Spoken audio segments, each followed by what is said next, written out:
I remember the uneven clacking sound of the ceiling fan that afternoon in my small bedroom in Lancaster, Ohio, a tired rhythm that matched the soft tapping of my fingers on the keyboard.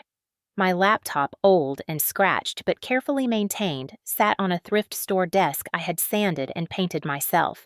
It was my lifeline, my income, my proof that I was trying to build something of my own.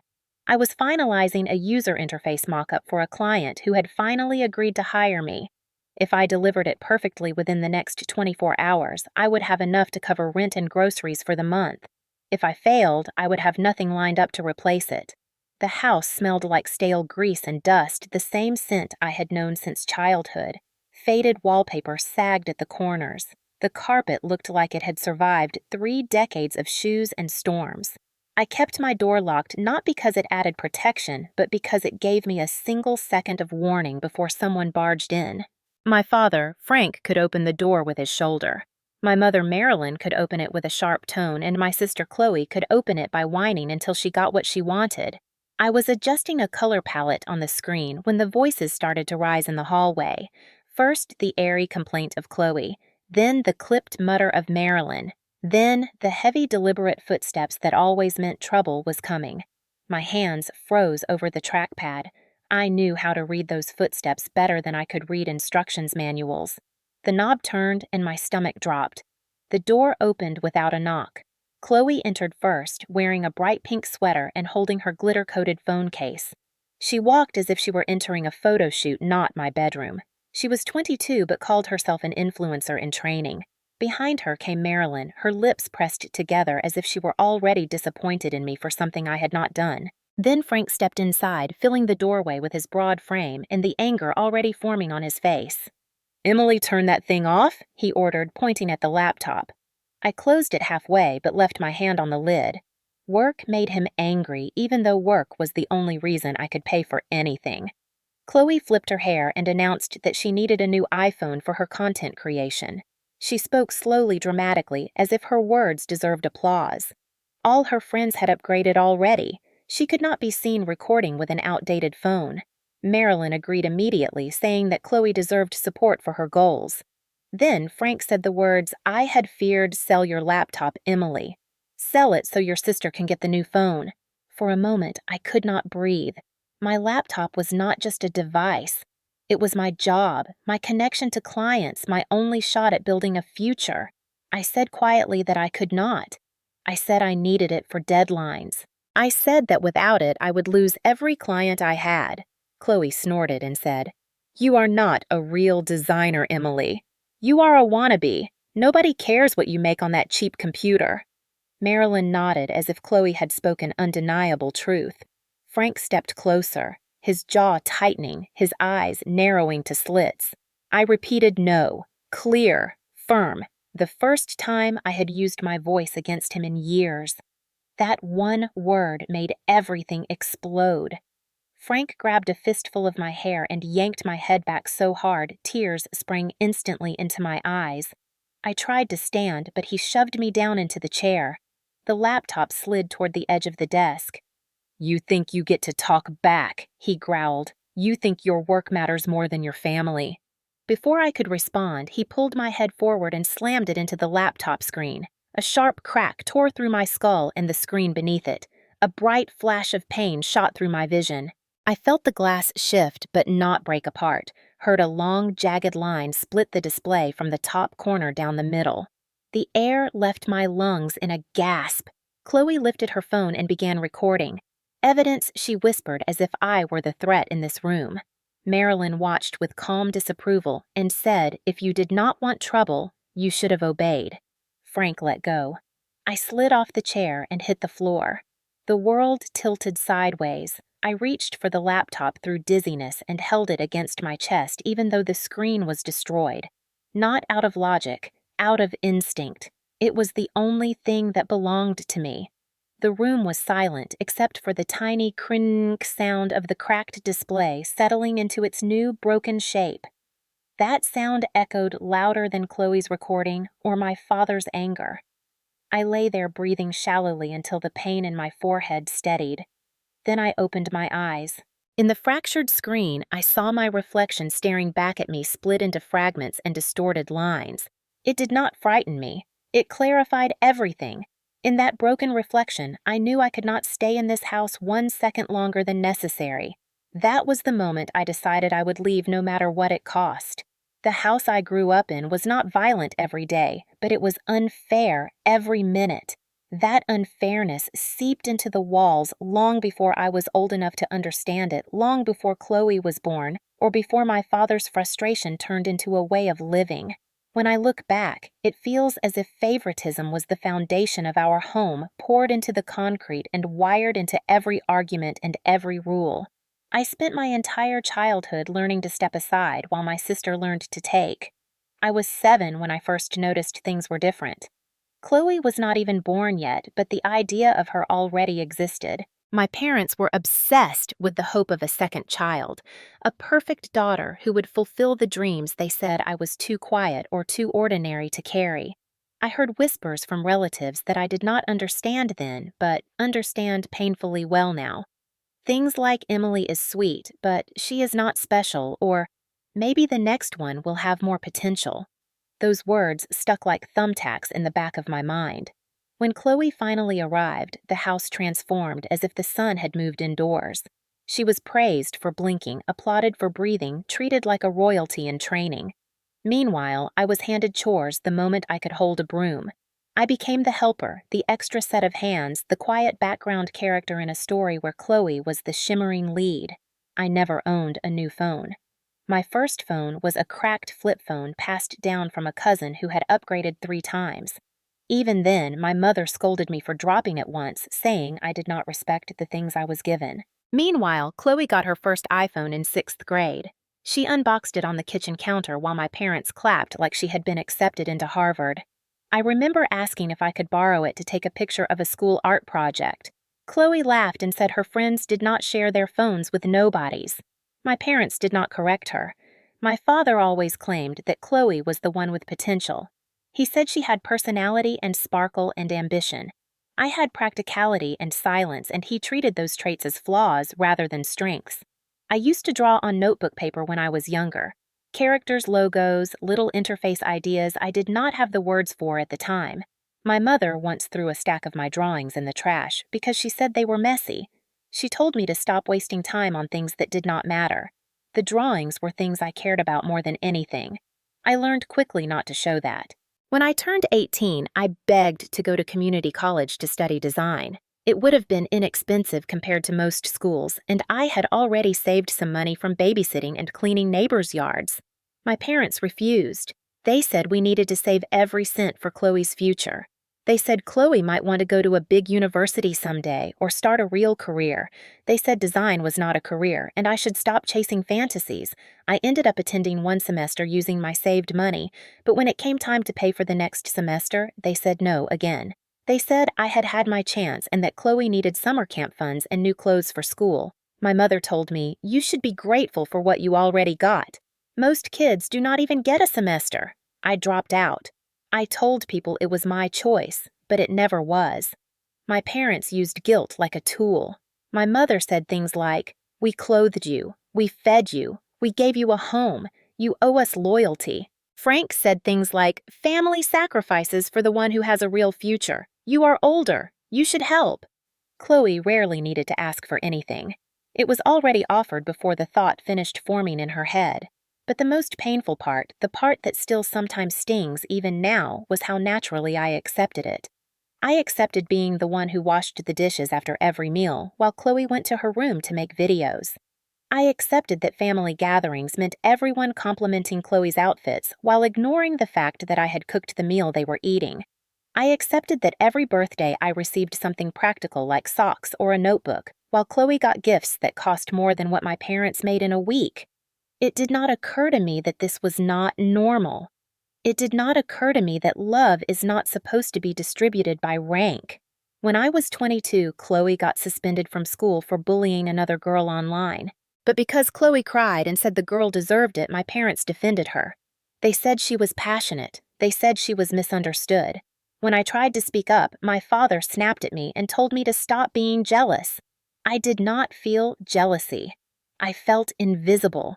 By the time I reached 25, I had internalized every message they had drilled into me, that I was less valuable, that I owed them everything, that Chloe was the family investment, that my needs did not matter. Chloe's needs were treated like emergencies. Mine were treated like inconveniences. When I finally started freelancing quietly working on designs at night, I did not tell them. They would have laughed. They would have said no one would pay for my work. So when I bought my used laptop, the one I had spent months saving for, I kept it hidden in my closet. It was the first thing I had ever earned entirely on my own. The first thing that felt like it belonged to me. I protected it the way other people protect heirlooms. I worked on it with a mix of fear and pride. And for a long time, I believed that maybe if I worked hard enough, maybe if I earned enough, maybe if I proved myself enough, my parents would someday see me as more than the shadow behind Chloe. But the truth sank in slowly across the years and hit fully the day my father shattered that laptop screen with my forehead. It was not that I was undeserving, it was that they never intended to give me anything at all. I grew up believing I did not deserve anything I needed, and they grew up believing I would never ask for more. The morning after the laptop incident, the house felt heavier than usual, as if the walls themselves were waiting for the next command my parents would deliver. I woke up with a dull ache pulsing above my eyebrow, a small swelling where the laptop screen had struck me. I kept touching it without meaning to, feeling the sensitive bruise forming beneath the skin. I knew better than to put ice on it. Ice would raise questions when Chloe inevitably recorded another video of herself in my room. I moved quietly as I always did, slipping down the staircase with the intention of getting a glass of water and then retreating back to my room before anyone noticed I was awake. But the moment my foot touched the bottom step, I heard my father's voice calling my name with a tone that made my stomach drop. "Emily, get in here." I hesitated for a second. Running would make things worse, so I stepped slowly into the living room. Frank sat in his recliner with his shoulders squared and his chin raised the way he did before announcing decisions rather than discussions. Marilyn stood behind him with her arms folded, her expression stiff with manufactured disappointment. Chloe lounged on the couch, scrolling through her phone, her face lit with the soft glow of the screen. She looked irritated as if the world owed her constant entertainment and had failed her again this morning. "Sit down," my father said. It was not a suggestion. I sat on the edge of the old sofa, my hands resting in my lap. My bruised forehead throbbed in rhythm with my heartbeat. No one asked if I was hurt. No one had asked last night either. My father cleared his throat as if preparing a speech. "We talked after you went to your room," he began. "Your attitude yesterday was unacceptable." I felt the familiar burn of shame crawl up my throat. I wanted to defend myself. I wanted to point out that I had done nothing wrong.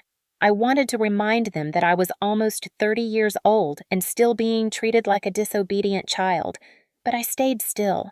Interrupting him would only give him more fuel. "We agreed that things are going to be different now," he continued. "You cannot keep living in this house without contributing. You work on that computer all day, but what do we see from it? Nothing." His words cut deeper than he understood. He had never once asked what I did on my laptop. He never asked about the money I quietly used to buy my own food or pay for my own clothes. All he saw was that Chloe had goals worth supporting and I did not. Marilyn stepped forward with a sigh that carried false concern. "Chloe's content creation is her future," she said. "She has real potential. Her friends are getting sponsorships. They are going places. We cannot let her fall behind." Chloe smiled at the word potential. She loved hearing it as much as they loved saying it. She lifted her phone and said without looking up, "My followers expect quality. I cannot film with this outdated camera. It makes me look washed out." She turned the screen toward them as if presenting evidence. I glanced at her phone. It was only 1 generation old and almost new. My mother placed a hand on Chloe's shoulder and said softly, "Chloe needs a new phone. She needs it soon if she is going to keep building her platform." Frank nodded and looked at me with the certainty of someone delivering a verdict. "You will sell your laptop and give Chloe the money." I felt my breath catch in my throat. A small wave of nausea rolled through me. I had heard the same idea the day before, but hearing it again so calmly with all three of them aligned felt heavier. I swallowed and tried to keep my voice steady. I cannot sell it. I need it for work. Without it, I will lose the clients I have. My father raised an eyebrow. What clients? You sit in your room all day and earn nothing. You need to stop pretending you have a career. Chloe actually laughed. She flicked her hair and said, "A career takes talent." You have hobbies, Emily, not a career, Marilyn added. She is not saying it to be mean. She is saying it because it is true. Stop fighting what we already know.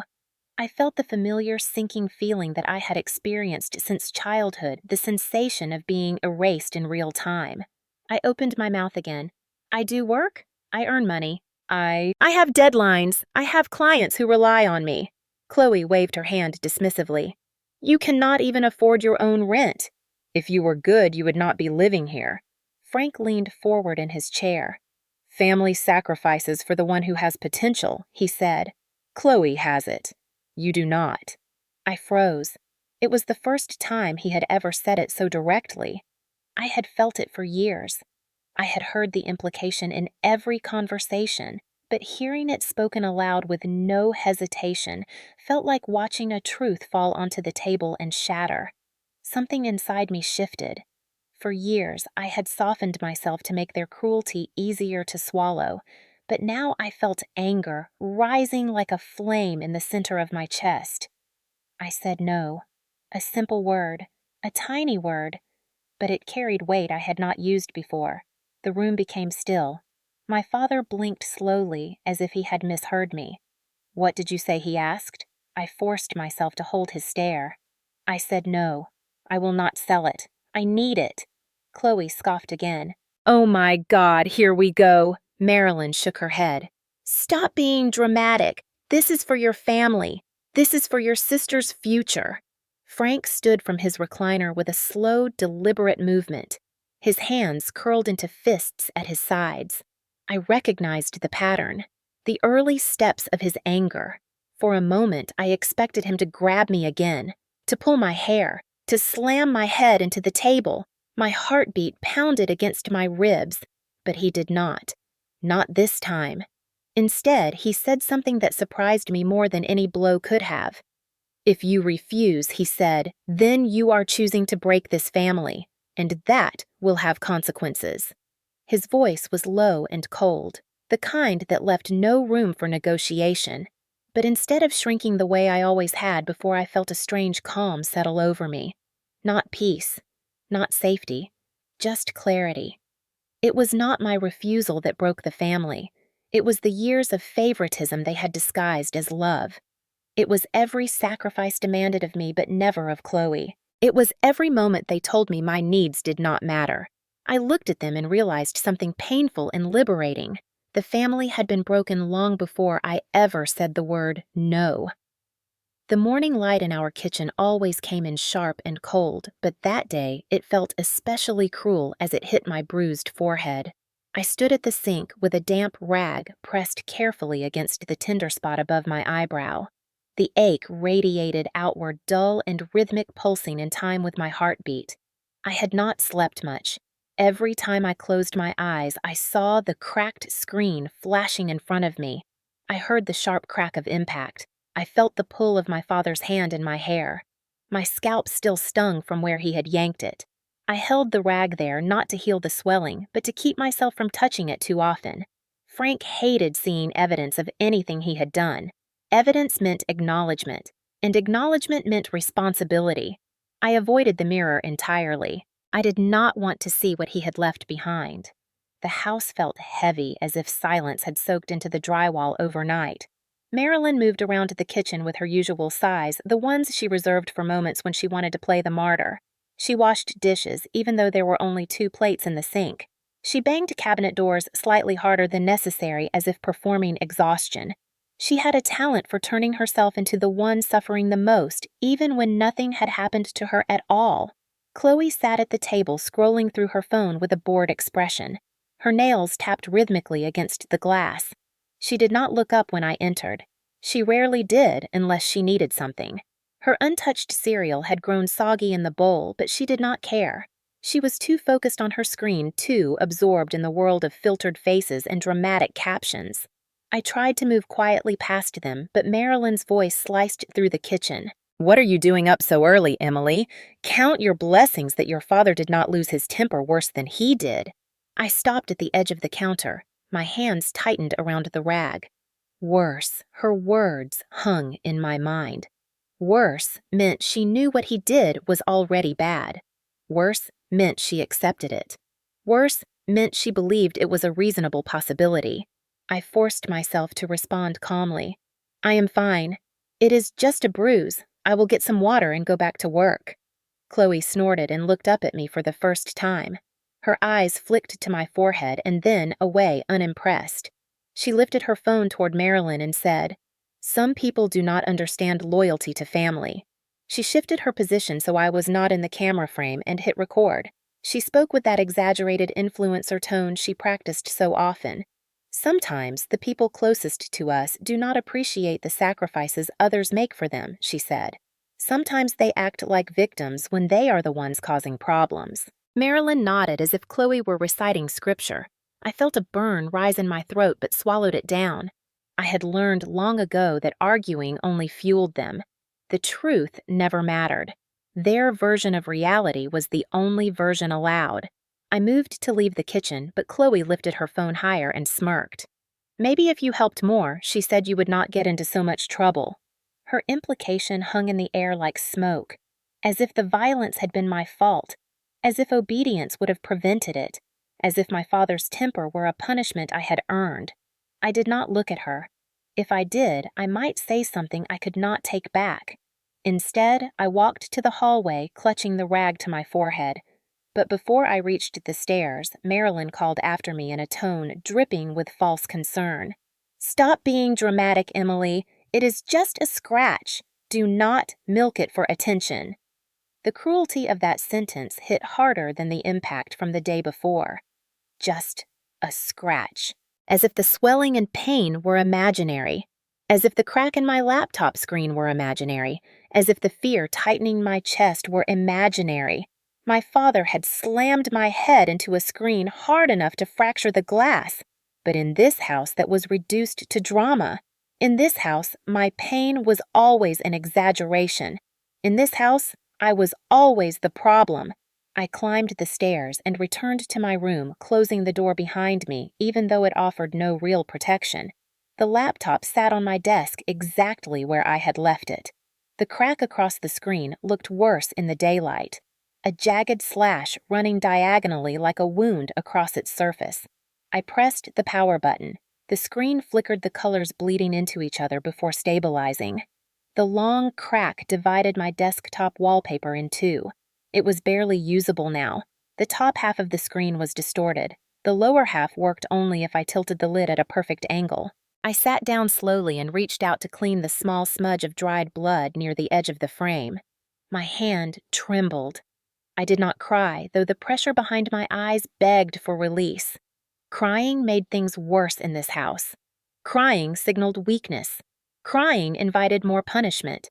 So I learned long ago to swallow every tear before it formed. I wiped the laptop carefully with a cloth and whispered to no one, "I am sorry." I was apologizing to a broken object because it felt safer than apologizing to the people who had broken me. Every breath hurt. Every heartbeat pushed against the bruise. But the pain sharpened something inside me. The quiet part of me. The part that had always accepted the way things were. The part that tried to earn love by being smaller. That part pulsed against the bruise and whispered enough. Enough of being silent. Enough of being blamed. Enough of being stepped on. Enough of being the sacrificial child. Enough. I opened a new tab on my browser and searched for rentals again.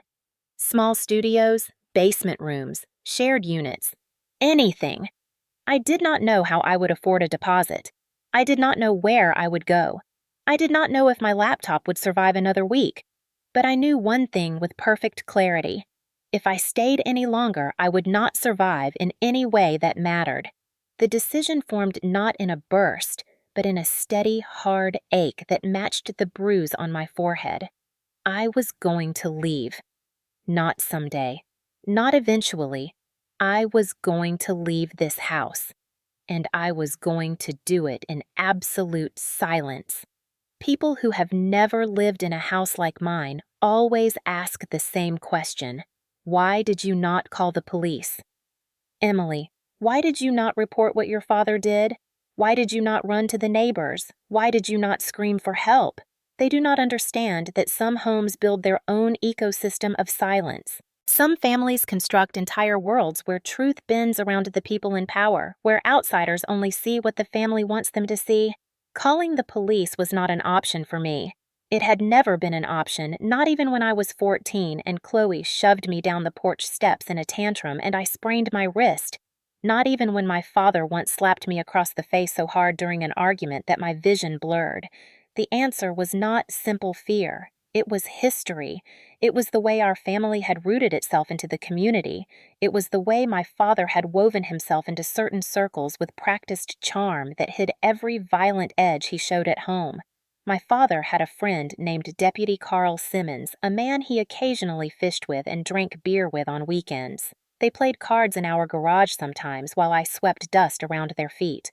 Carl was the kind of deputy sheriff who believed fathers had the right to discipline their children however they saw fit. He used words like tradition and respect and authority. My father loved men like him, men who validated his anger, men who reassured him that he was in control. The first time I tried calling the police, I was 16. I remember the trembling in my hands.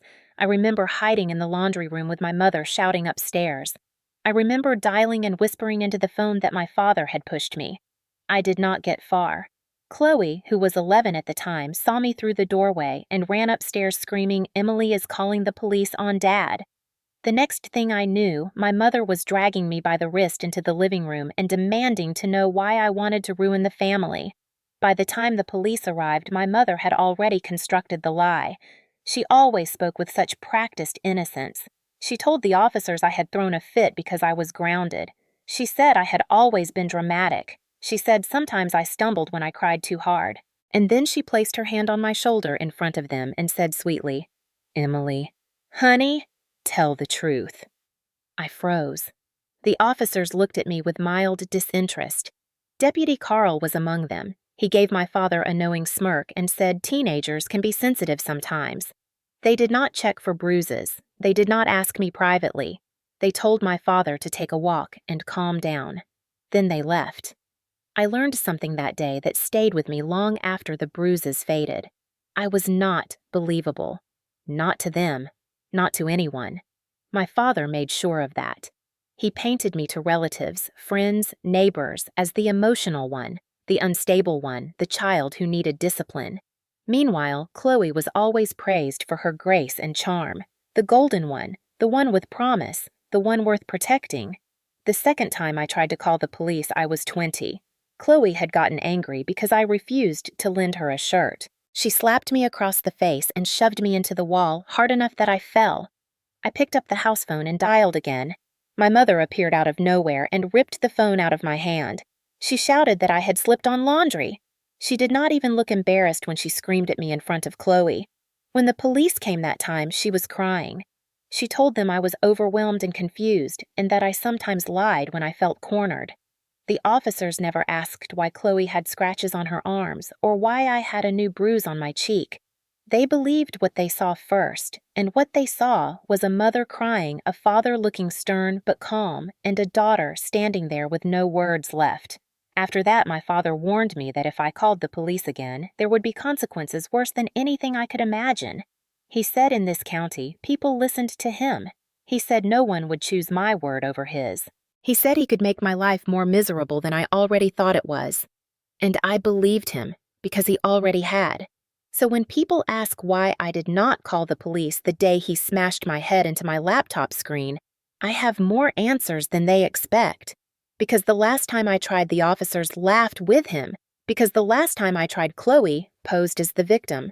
Because the last time I tried, my mother cried harder than I did. Because the last time I tried, I ended up looking like a liar. Because the police never asked to hear my side alone. Because I had no proof. And most of all, because even if they had believed me, even if they had taken him for a night or a week, I still had nowhere else to go. No savings, no apartment, no place to run. Calling them would mean I stayed in the house afterward, and staying meant worse anger, worse punishments, worse familiarity with the sound of my father's footsteps climbing the stairs. People imagine police reports as shields. In houses like mine, they are only gasoline. They get filed, they get ignored, and when they return home, they turn into reasons for the next explosion. I pressed my fingers gently to the bruise on my forehead and took a shaky breath. Calling the police would not save me. It never had. The only thing that could save me now was leaving. Leaving quietly. Leaving without anyone noticing before it was too late. Leaving before my father realized he no longer controlled me. Leaving before my mother could twist the story into another cautionary tale about an ungrateful daughter. Leaving before Chloe could spin the narrative into a dramatic monologue for her next video. I stared at my cracked laptop screen, the jagged line across it splitting my reflection in two. I did not need the police. I needed distance. I needed silence. I needed escape. And for the first time in my life, I finally knew that I would take it. The days that followed passed in a strange muted haze, as if my mind had gone underwater. I moved through the house carefully and quietly, each step calculated, each breath measured. My father seemed to forget the violence he had inflicted on me the moment it was over. That was his way.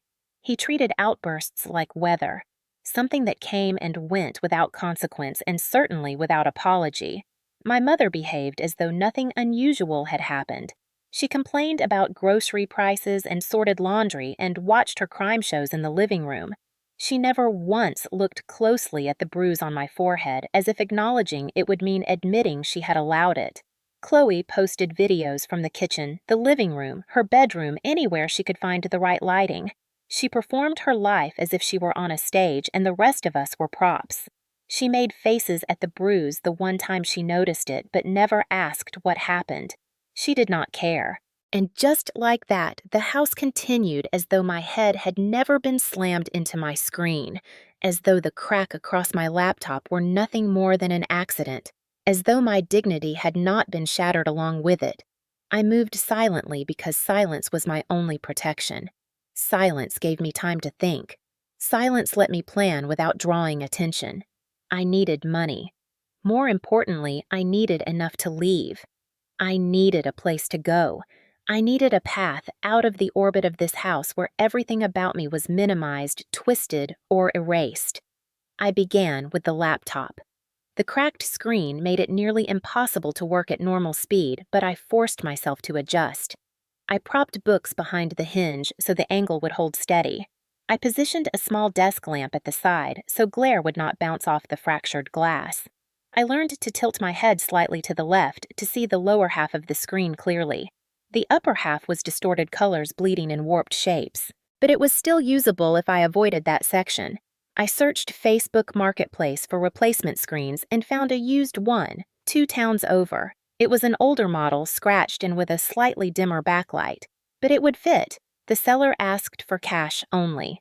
I scraped together what I had hidden in the shoebox under my bed and took the bus to meet her in the parking lot of a dollar store. She handed me the screen wrapped in bubble wrap and said she hoped it would last me a while. I thanked her and walked away with something that felt like hope. That night, long after everyone had gone to bed, I closed my bedroom door and replaced the screen. The screws were tiny and stubborn. My hands shook. I dropped one twice. I held my breath as I connected the ribbon cable and prayed the backlight would still work. When I pressed the power button, the screen flickered on. The new display was not perfect. It had a thin vertical line running down the right edge. The colors were slightly washed out. But it worked. It worked well enough for me to keep earning money. And that was all I needed. I doubled my workload. I accepted every small freelance job I could find. Logo fixes, color corrections, simple landing pages, refurbishing old laptops for cheap. I took on more than I ever had before. I worked while the house slept so no one would notice how busy I had become. I kept my lights dim so the glow under my door would not draw attention. I placed a towel along the bottom of the door so no one could see or wonder. I took power naps in the afternoon when the house was loudest and no one would care if my door was closed. And slowly, the shoebox under my bed grew heavier. I rolled each bill tightly and bound it with a rubber band. I kept a running tally on a note hidden at the back of my closet. I needed enough for a deposit first and last month's rent and a bus ticket. I searched rental listings at night when my hands were too tired to type. Studio apartments in towns I had never heard of. Rooms for rent in converted garages. Basement units with musty walls but low rent. I did not care where I ended up as long as it was far from here. But the studio that caught my eye was in a small town about 30 miles away. The listing had only 2 pictures, one of a narrow room with a kitchenette, one of a window that overlooked a gravel parking lot. It was small and plain and a little worn, but it was private. The landlord did not require references. He only required proof I could pay the deposit. I read the listing so many times I memorized the address. It felt like a door cracked open just enough to slip through. But I needed time. I needed money. I needed to make it until the end of the month without drawing suspicion. My father was unpredictable. Any shift in my routine could trigger him. My mother noticed everything and interpreted it through her own skewed lens. Chloe would happily expose anything she found for the sake of drama or content. So I moved through the house with the same rhythm as always. I washed dishes when told. I folded laundry when asked. I answered questions with the least number of words possible. But inside my head, a plan was forming piece by piece. I had a route. I had a destination. I had a timeline. I guarded these thoughts like they were delicate treasures. One night, while searching bus schedules, I caught a glimpse of myself reflected faintly in the laptop screen. My hair was tied back, my eyes were tired but focused. The bruise on my forehead had turned a muted purple. I touched it gently and whispered to myself, "You will leave. Not maybe, not someday. You will leave." The next morning, Chloe complained loudly that the Wi-Fi was slow. My father told me to restart the router. My mother scolded me for not cleaning the kitchen thoroughly enough. I did all 3 without speaking and without revealing the truth pressing against my ribs. I had already restarted more important things inside myself. I had already cleaned out the last pieces of hope I had for their approval. I had already chosen my future. Each day I worked. Each night I saved. Each hour I strengthened the resolve that had been dormant inside me for years. The quiet part of me was no longer quiet. It was planning. It was moving. It was waiting for the exact moment everything would change. The night I left did not begin as a dramatic moment. It began quietly, the way most important endings do. The house settled into its usual late evening rhythm. My father fell asleep in his recliner in the living room, the television still glowing with some documentary he would not remember in the morning. My mother watched crime shows in her bedroom, the volume low but steady. Chloe stayed up scrolling through her phone posting videos, whispering to her followers like they were her real family. By 10 o'clock, the house was dim. By 11, it was still. By midnight, every door was shut. I sat on the edge of my bed with my backpack already packed and resting against my leg. I had packed it in small fragments over the past week, slipping items into it when no one was looking. A change of clothes, my toothbrush, my laptop wrapped in a soft towel, chargers, my identification documents, a granola bar, a bottle of water. The shoebox of money now converted into an envelope tucked deep inside my bag. It felt strange to look at the room and know I would never wake up in it again. The peeling posters on the wall, the carpet worn thin in the same path from the door to the desk, the window that had never opened properly. All the pieces of a childhood that had never felt like mine. My heartbeat matched the ticking of the old clock in the hallway. I waited until it struck 1. Then I stood up slowly and slipped on my coat. I took one last look at the cracked screen of my laptop before sliding it carefully into my backpack. The line across the display felt symbolic now, like a reminder of everything that had brought me to this point. I was not leaving because I was weak. I was leaving because the crack had shown me how strong I could be. I turned off the lights and opened my bedroom door just enough to slip through. The hallway was dark. The only sound was the faint hum of the refrigerator downstairs. I held my breath as I stepped forward, each movement slow and careful. My father had light sleeper instincts when it came to anger, but not when it came to love. I reached the top of the stairs and scanned the living room below. Frank was still asleep in his recliner, his head tilted back, mouth slightly open. The television washed his face in pale blue light. A beer bottle rested on the table beside him. My mother's door was cracked open just a little, as it always was when she wanted to appear attentive, even though she slept deeply through everything except praise or complaints. I moved down the stairs. Each step felt like an earthquake, even though the floor barely creaked. I kept one hand on the railing and the other pressed against my pounding chest. My backpack slightly shifted with every movement, and I tightened my grip on the strap to steady it. When I reached the bottom, I turned toward the front door and reached for the lock. My fingers had just brushed against the metal when I heard a soft voice behind me. "Where are you sneaking off to?" I froze. Chloe stood halfway down the hallway in her oversized sweatshirt, her phone glowing in her hand. Her eyebrows raised her expression a mix of curiosity and the self-centered expectation that whatever I was doing must somehow involve her. The air felt suddenly too tight. I turned slowly. "I am leaving," I whispered. Her eyes widened for a moment, then narrowed with disbelief. "Leaving? Where would you even go?"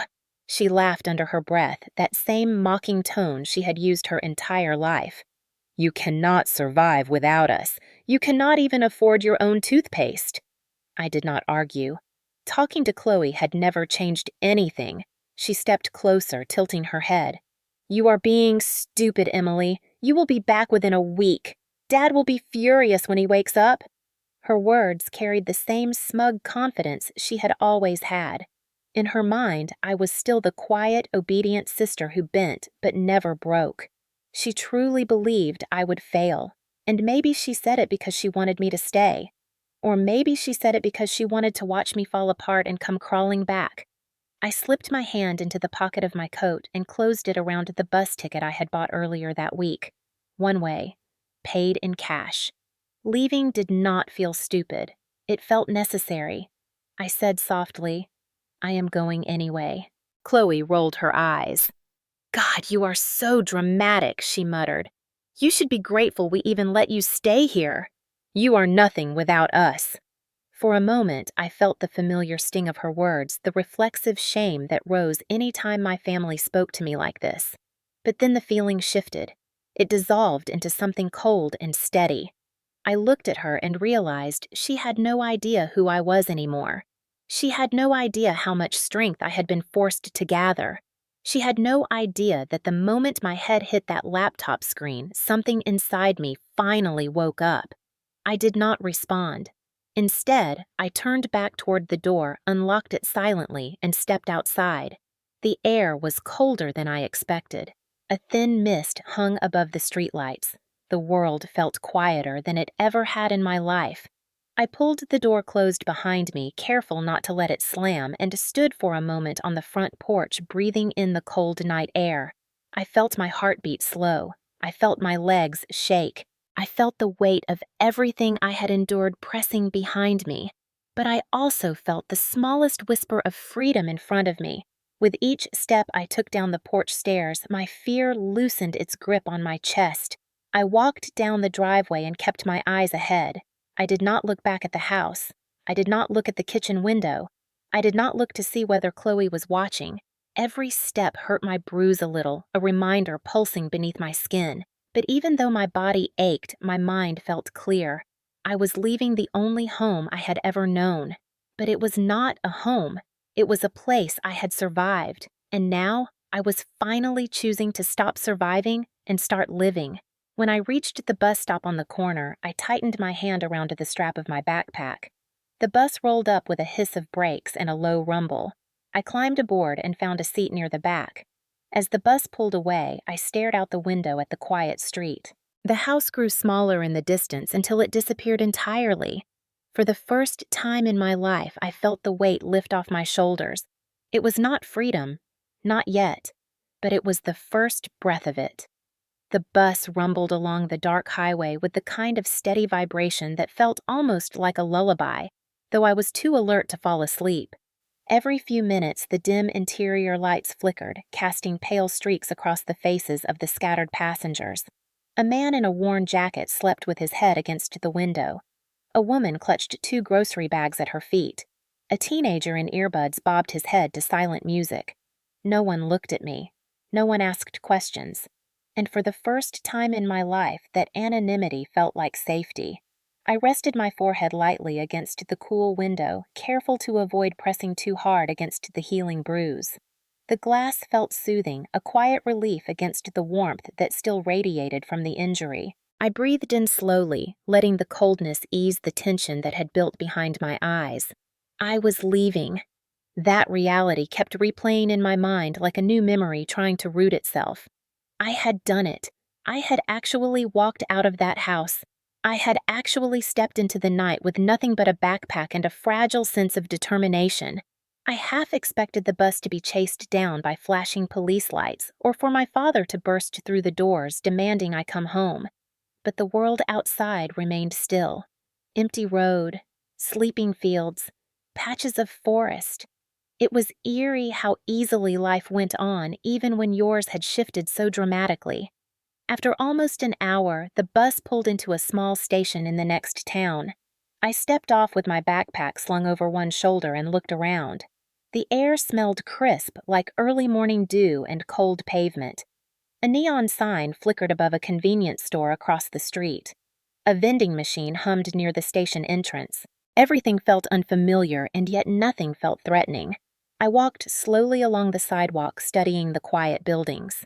This town was not remarkable. It had grocery stores, gas stations, small shops, dim streetlights. But what did make it remarkable was the absence of voices that had controlled my life for 29 years. Every step I took away from the station felt like a step towards something that belonged to me.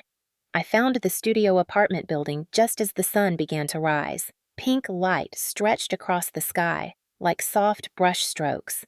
The building itself was old with chipped paint and a crooked mailbox hanging from one screw. The walkway was cracked. A few weeds pushed through the gaps, but it did not look hostile. It looked humble. It looked possible. The landlord had told me to leave the deposit in an envelope slipped under his door because he would be at work when I arrived. I found his unit on the first floor and slid the envelope underneath. Then I climbed the stairs to the unit he said was mine.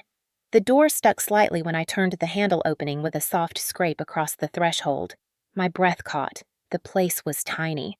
The kitchen was barely more than a strip of counter, a sink, an old stovetop with mismatched knobs. The main room had enough space for a mattress, a small table, and maybe a few shelves. The window faced the gravel parking lot exactly as the listing had shown. A thin curtain hung lopsided from a tension rod. There was a faint smell of dust and lemon cleaner, but the air felt different from the one I had breathed my entire life. It felt unowned, unjudging, quiet, truly quiet. I set my backpack down in the center of the floor and knelt beside it. My hands trembled as I unzipped it and lifted out my laptop, still wrapped carefully in the towel. I placed it gently onto the floor and sat cross-legged in front of it.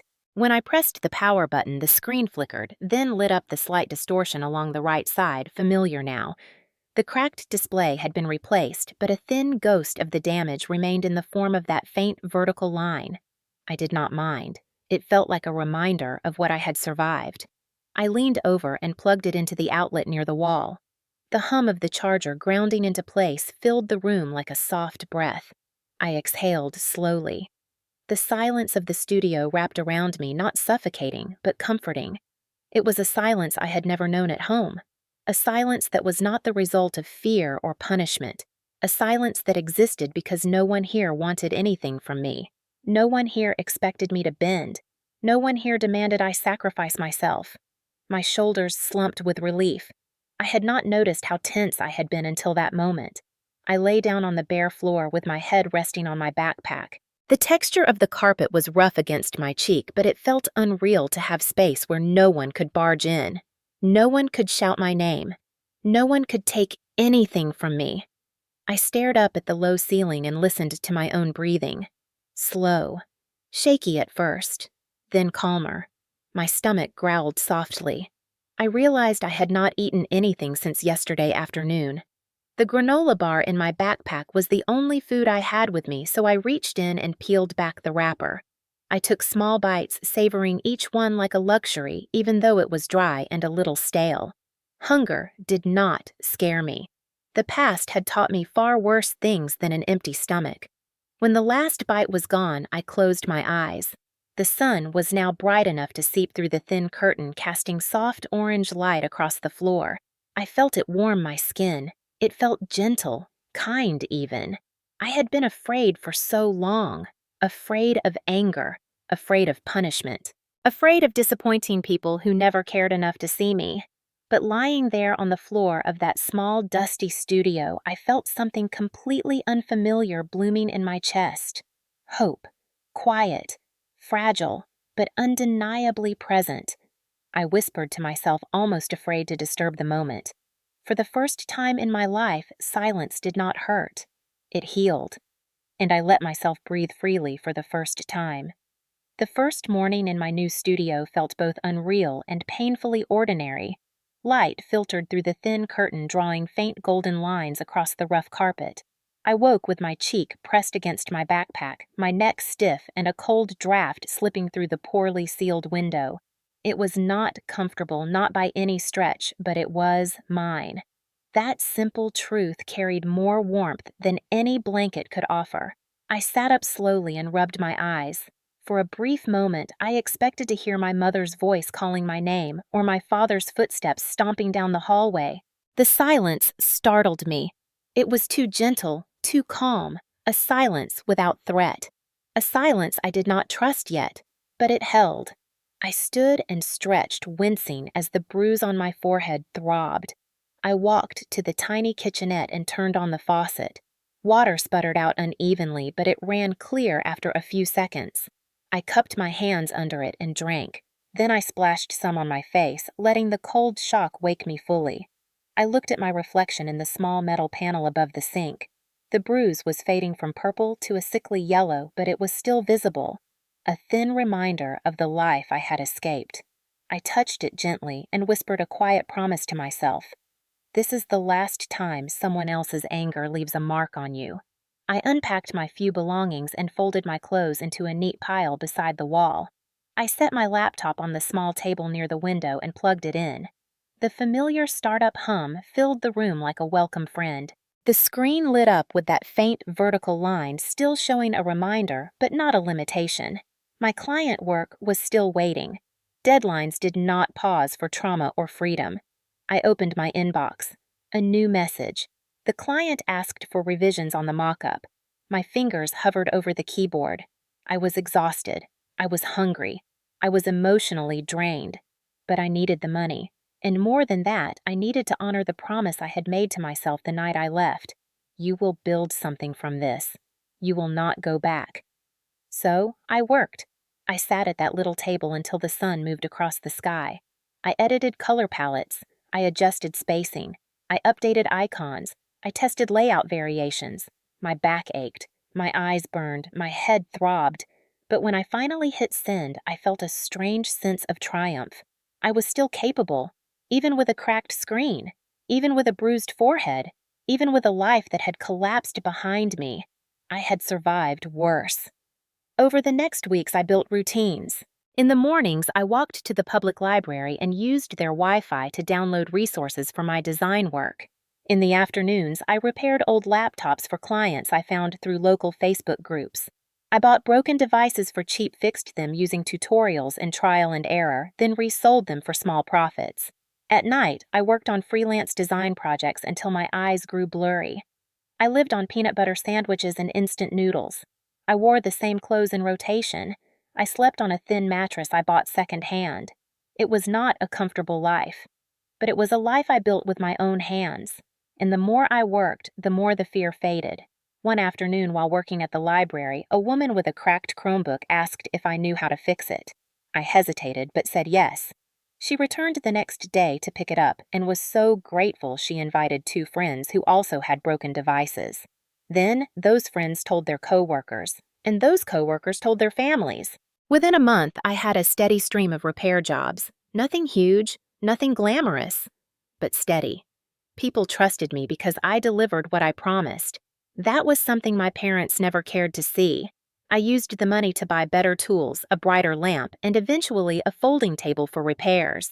With each improvement, the work became easier and the results became cleaner. I learned to replace screens faster.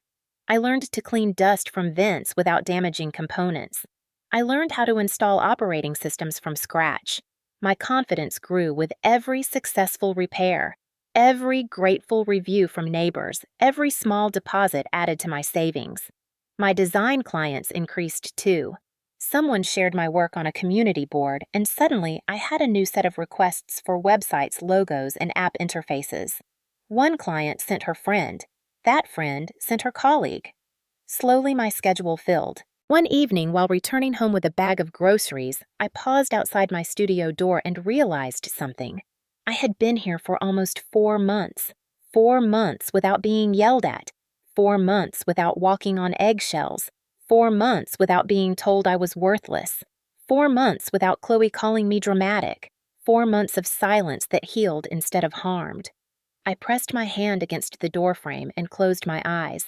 I did not cry. I simply breathed. I found a second-hand office chair at a thrift store and carried it up the stairs myself. I bought a whiteboard to track my deadlines. I installed a brighter bulb in the main room to help with eye strain.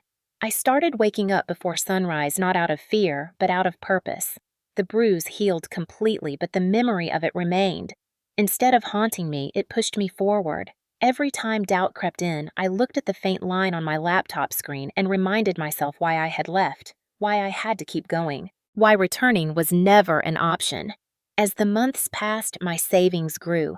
My skills improved, my confidence strengthened, and slowly, almost without realizing it, I began building something larger than survival. I was building a foundation, a future without fear, a life where every dollar came from my own work and every decision came from my own will, a life that no longer revolved around a family that had convinced me I was nothing. I learned something powerful during those rebuilding years. When you grow up being told you are weak, you sometimes forget to notice your own strength. But the moment you step away from the voices that tried to shrink you, your strength rushes back like breath into lungs that were starving for air. My life was still small. My studio was still worn. My meals were still cheap. But for the first time, the life in front of me was mine. Truly mine. The day everything shifted started out like any other. I woke before sunrise, the studio dim and quiet, the air cool against my skin.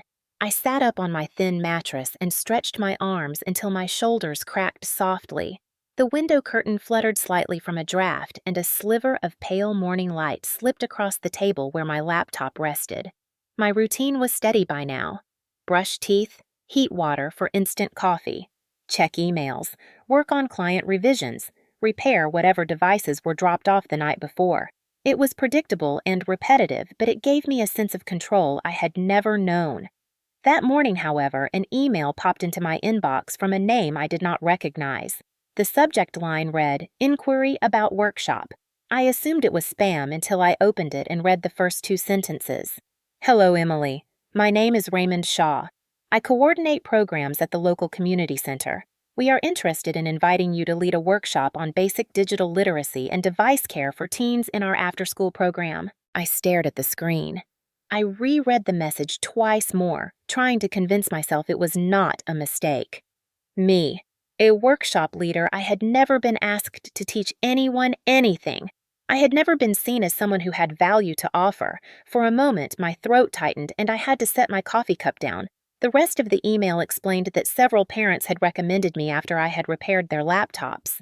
The center wanted a 2-hour session and would pay a small stipend. Nothing huge, but to me it felt enormous. I typed a response with trembling fingers, trying to sound professional even though my heart raced. I accepted. 2 weeks later, I stood outside the community center, clutching a small bag of tools and my laptop. The building was bigger than I expected, with a colorful mural painted across the front showing children reading and planting flowers. The sound of basketballs echoed faintly from the gym inside. I stared at the double doors for a long moment before gathering the courage to push them open. Inside, a woman with curly hair and warm eyes greeted me. "You must be Emily. I am glad you are here." Raymond told me the kids are excited. Kids excited to learn from me. That idea alone nearly made me dizzy. She led me to a classroom with long tables arranged in a semicircle. A whiteboard covered one wall. 6 teenagers sat waiting, some leaning back in their chairs, others scrolling on their phones. They glanced up as I entered. I cleared my throat and introduced myself. My voice quivered at first, but the tremble faded as I spoke about the basics of device care. Dust buildup, battery maintenance, screen cleaning, avoiding scams. The things I had learned the hard way through years of repairing other people's mistakes and my own. The teens actually listened. They raised their hands, they asked questions. One boy brought his cracked tablet to me and asked if he had ruined it forever. A girl asked how to tell if an email was a phishing attempt. Another asked how I became a repair technician. I paused before answering that last question. Technically, I was not one, but I told her the truth. I said I had learned because I needed to. I said I used to be afraid of breaking things, but fixing them taught me to stop fearing the damage. The girl nodded in a way that told me she understood more than I expected. The workshop ended with applause. Real applause. Not pity, not forced politeness, genuine appreciation. Several teens thanked me individually as they left. I gathered my tools slowly, letting the warmth of the moment settle over me. When I stepped into the hallway, Raymond approached me with a surprised grin. That went better than we imagined. He handed me the stipend in a sealed envelope. "We would love to bring you in for more sessions if you are interested." My chest tightened. As I stepped outside into the cool afternoon air, I held the envelope as if it were something delicate. Back at my studio, I placed it gently on the table next to my laptop and sat down. The amount inside was modest, but it felt symbolic. It was the first money I had ever earned by teaching something I knew. The first time anyone had recognized me as someone with knowledge worth sharing. The first moment of being valued for something other than compliance. That week word began to spread faster. A local mom posted about my workshop on Facebook. Another parent messaged me asking if I could show their son how to maintain his gaming computer. Someone else asked if I could clean viruses off their laptop. The reviews started stacking up. People described me as reliable, skilled, patient, and kind. I stared at those words each night with disbelief. No one in my childhood home had ever described me with any of them. Soon, my repair side business reached a point where I could no longer manage pickups from my small studio. I needed a real space. I found a tiny storefront for rent near the bus line. The exterior was faded brick, the windows dusty. But the rent was cheap, and the landlord did not ask many questions. I signed the lease with shaking hands. Then I spent 2 weeks sweeping the floors, scrubbing the walls, cleaning the windows, and setting up a simple counter. I put a little sign outside that read Carter Digital Repair and Design. On the first day I opened, 2 people walked in. Both had been at the workshop. Both trusted me. When they left, more came. Some days it was 1 person, some days it was 5. Every person who walked through the door reinforced the same truth. I was no longer invisible. 3 months later, I received my first 5-star reviews on Google, then 10, then 20. People wrote that I treated their devices with care, that I explained things without judgment, that my prices were fair, that I made them feel understood. That small storefront became more than a business. It became proof. Proof that I could build something from the ashes of what my family tried to destroy. Proof that the crack in my laptop screen had not broken me. Proof that leaving had been the beginning, not the end. The day I signed the papers to purchase a small house with a front porch, I cried quietly in the realtor's office. Not because the house was beautiful, but because it represented a life I had built alone. A life they had sworn I would never have. A life that finally felt like a win. My first real win. And I knew it was only the beginning. The collapse of my childhood home did not come in one dramatic explosion. It came in small cracks, slow and steady, the same way my laptop screen had shattered under the weight of my father's anger. It began on a humid afternoon in late July, about a year after I had opened my little repair shop. I was organizing a shipment of refurbished keyboards when my phone buzzed with a number I did not recognize. Normally, I would have ignored it, but something made me answer. A shaky voice whispered, "Emily." It was Marilyn. My mother never called me. In fact, I could barely remember the last time she said my name without a tone of disappointment threaded through it. Hearing her voice now trembling and uncertain felt strange, unnatural. I held the phone loosely. "Yes," I said, keeping my tone flat. She inhaled sharply as if bracing for impact. "It is your father," she said. "He lost his job. They let him go last month." I waited for more. Silence stretched across the line. When it became clear she expected sympathy, I simply asked, "Why did you call me?" Her breathing hitched. "I thought maybe you should know." That was all. She hung up before I could respond. I stared at the phone for a long moment. It was the first crack. A week later, I heard from a customer who lived near my old street. She mentioned casually that she had seen my sister at the grocery store arguing with the cashier because her card kept getting declined. Her voice carried that tone small towns excel at pretending not to have. That sliding mix of pity and gossip. I nodded politely, pretending the information meant nothing, but inside I felt something shift. Another crack. 2 days after that, another customer mentioned that the Carter's house had been quieter lately. Fewer parties, fewer packages on the porch, fewer cars in the driveway. I knew what that meant. Chloe had always flaunted money the way people flaunt trophies. If the spending had stopped, it meant the source had dried up. I remembered vividly how my parents once claimed they could not afford a second semester of community college for me while buying Chloe expensive clothes and trips with her friends. Now the scale had finally tipped the other way. One evening as I closed my shop for the night, I checked the local news on my phone. Scrolling past headlines, I saw a small note in the community section. "Carter's property enters pre-foreclosure process." My breath caught. I whispered the words quietly as if saying them aloud would make them more real. Pre-foreclosure. The house they once used as proof of stability. The house they bragged about to neighbors. The house where I endured 2 decades of belittlement and violence.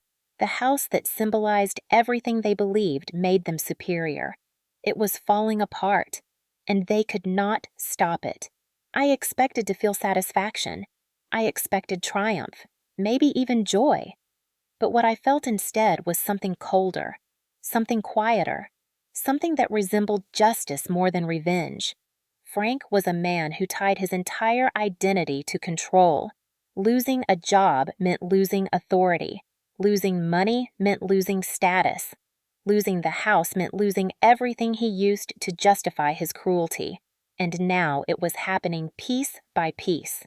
In September, a storm damaged part of the roof. The insurance refused to cover it because of unpaid premiums. In October, a neighbor posted online about hearing shouting from the Carters' home that lasted nearly an hour. In November, Chloe's social media grew silent.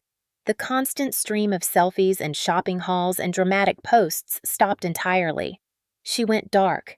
That was the biggest crack of all. When a person who thrives on an audience falls silent, it means the performance has collapsed. By December, rumors spread that my father had drained their savings trying to patch debts he had hidden from my mother. Credit cards maxed, bills overdue, utilities threatening shutoff. The empire of favoritism and denial they had built over my entire life was crumbling in slow dissolving layers. And I stayed quiet. I did not call. I did not check in. I did not offer help. The girl they once called useless had become the woman who owed them nothing. One cold January morning, as frost clung to the edges of my shop window, a customer came in and casually told me the final blow had landed. "Did you hear about the Carter's house?" she asked. "They lost it. Bank took it last week." My chest tightened, not with grief, but with the weight of closure. Lost it. The house that once swallowed my entire sense of self had been reduced to a line item in a foreclosure report. By spring, the family that had convinced me I was worthless had lost every ounce of the security they once used to control me. Frank, without a job or a home, drifted between relatives. Marilyn reportedly began staying with a friend, though no one knew for how long. Chloe bounced between couches.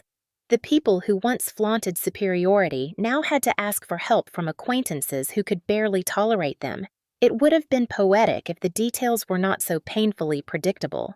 Toxic structures always collapse the same way, slowly, then all at once. One evening in March, after closing my shop for the day, I stood outside in the cool air and looked at the sky.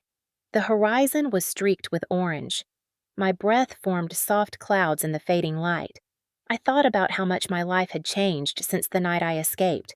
I had stability, purpose, a roof over my head I paid for myself, work that mattered, people who valued me, friends who trusted me, and a peace I had never believed I would have.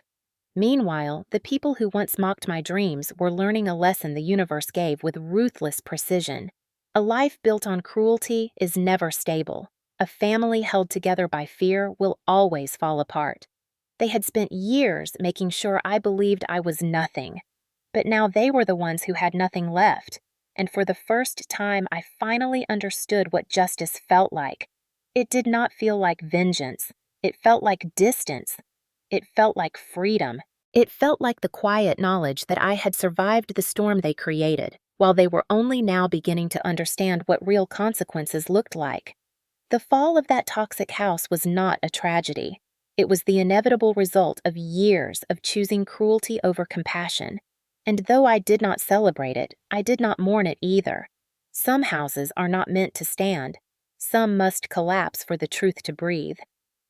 They showed up on a Tuesday morning in early April, the kind of morning where the air smelled like wet concrete after a night of steady rain.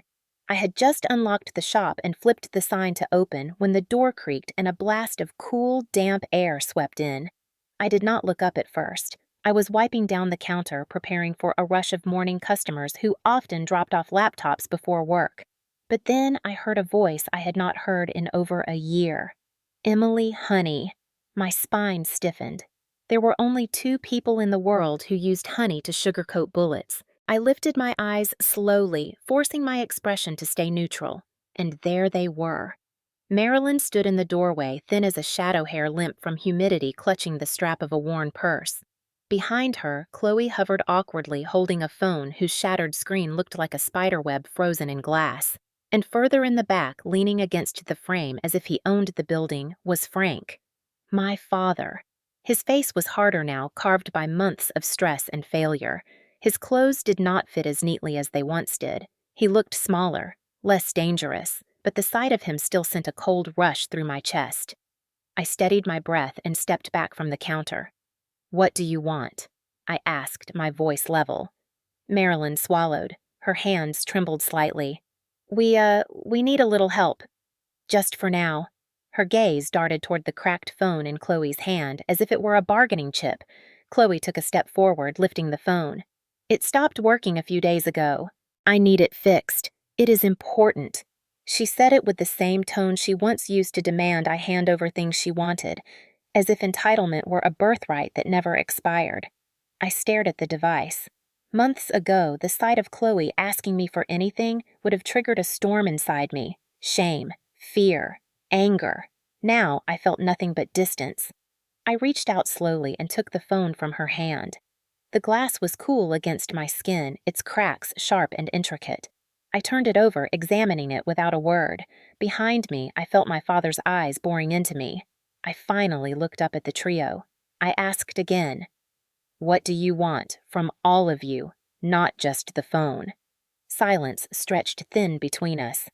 Then Frank pushed himself off the doorway and stepped fully inside. His boots tracked small mud prints across my clean floor. He tried to puff up his chest the way he used to when he wanted control back in a room. But the authority he once wielded effortlessly now looked forced. "We need a place to stay," he said flatly. "Just for a while. Until we get situated." I raised an eyebrow. "Situated?" He cleared his throat. "Things have been tough. The bank took the house. My hours were cut." Marilyn looked down. Chloe crossed her arms. "We thought maybe since you have a shop now and a house and stability and you know families should support each other." That last line nearly made me laugh. Family should support each other. A sermon delivered by the same man who had slammed my head into a laptop screen because I would not sacrifice my livelihood for his favorite child. I felt the edges of my chest tighten with bitter disbelief, but I kept my expression calm. "Why would you think I would help you?" Chloe rolled her eyes. "Seriously, Emily, you are not going to make this dramatic moment about you right now. We are struggling. We need a place. A place you stole from us by running off and abandoning your responsibilities." My responsibilities, I echoed. My voice did not rise. It did not shake. It came out cold and sharp like winter glass. Marilyn reached out a hand timidly. Sweetheart, we know things happened, but we are still your family. We gave you a roof. We raised you. We did everything we could. Everything you could.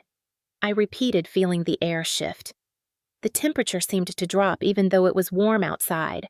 Frank's jaw tightened. This is not the time to dig up old nonsense. We need help. Just help us, and we will be out of your way when we get back on our feet. I let that sit for a moment. The room was so quiet I could hear the hum of the back room refrigerator. Then I set the cracked phone gently on the counter.